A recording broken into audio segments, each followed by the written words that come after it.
What's up, guys? This is Jensen and welcome to another video. So even though the Atlanta Hawks have had a pretty rough season, I really do feel like they're trending up in the right direction. Obviously it's been kind of rough for them, but since they have Trae Young, things are looking pretty up for them in terms of the long-term view. And Trae Young, I think it was a crime that some people were saying that this dude shouldn't be an all-star starter. He absolutely should. I mean, it's amazing to think about where Atlanta would be without Trae Young this year. I mean, he's pretty much been a one-man band. Obviously, he's been putting up the points, but his passing skills, they're very impressive as well. And I find it very impressive that he has the ball handling skills. He's able to get into the paint despite not really possessing elite physical talent. I really do feel like this dude is elite. Obviously, has limitless range. I do think that Trae Young, the most important thing about him is that he gives Atlanta an identity. And I think that is very important. But I think now they need to find the perfect shooting guard to pair with them. I don't think Kevin Huerter's the answer because I'm not sure how much of a tool he'll be defensively. I've always liked when teams pair the undersized point guard who can really shoot the ball with a defensively sound shooting guard. Look at Steph Curry and Klay Thompson. Klay Thompson is a great perimeter defender. He can cover for Steph Curry.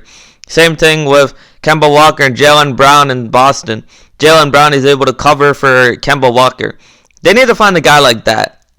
I think Anthony Edwards, if they draft him, I think Edwards has defensive potential, even though he's not that great of a defender right now. So I think that would work. Otherwise, they need to find a long-term solution, in my opinion. But assuming they draft Anthony Edwards, because it seems like they're going to be in prime position to draft him, barring any unlucky draft lottery situation.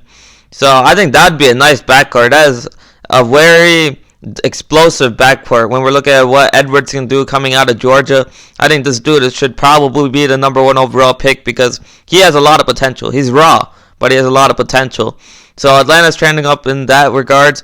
But also looking at the center position now, Clint Capella, this dude plus Trae Young, that's like the perfect combination in my opinion. I really did think Atlanta won that trade. Although you can argue Houston getting Robert Covington, they also might be winners of that trade.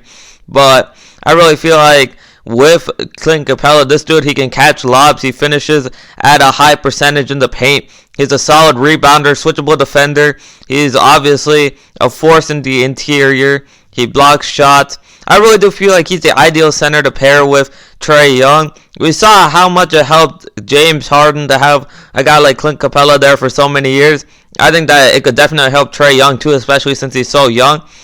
And unlike many, I actually think that the John Collins, Clint Capella front court could actually work.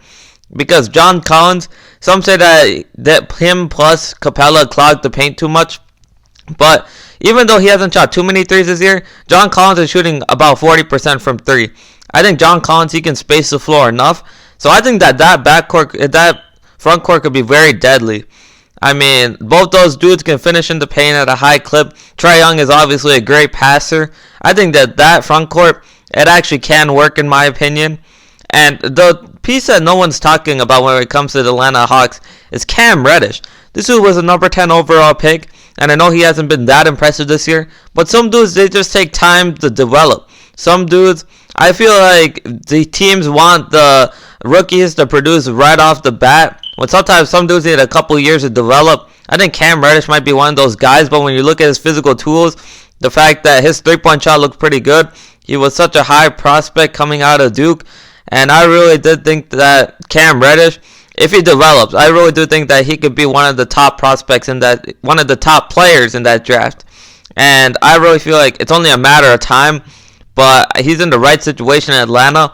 So if Cam Reddish pans out, and you have a starting lineup of Trae Young and Anthony Edwards potentially, plus Cam Reddish, John Collins, and Clint Capella, that's a lot of potential. There's a lot of potential. That team could do some things in the near future.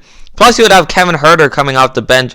Even though it might not result in a playoff spot next year, certainly there's reason to believe that that team would have some hope in the future, that team could potentially contend for an NBA championship. So I think Atlanta's trending up. Even though they haven't looked that great this year, I think that the future is bright for them. But I mean, we'll see how it goes. Thanks for watching this video, guys. Please like and subscribe. I'll be providing for NFL and NBA hot takes as the season goes on, and have a good day. Remember to follow me on Twitter, Jensen Sports. See y'all later.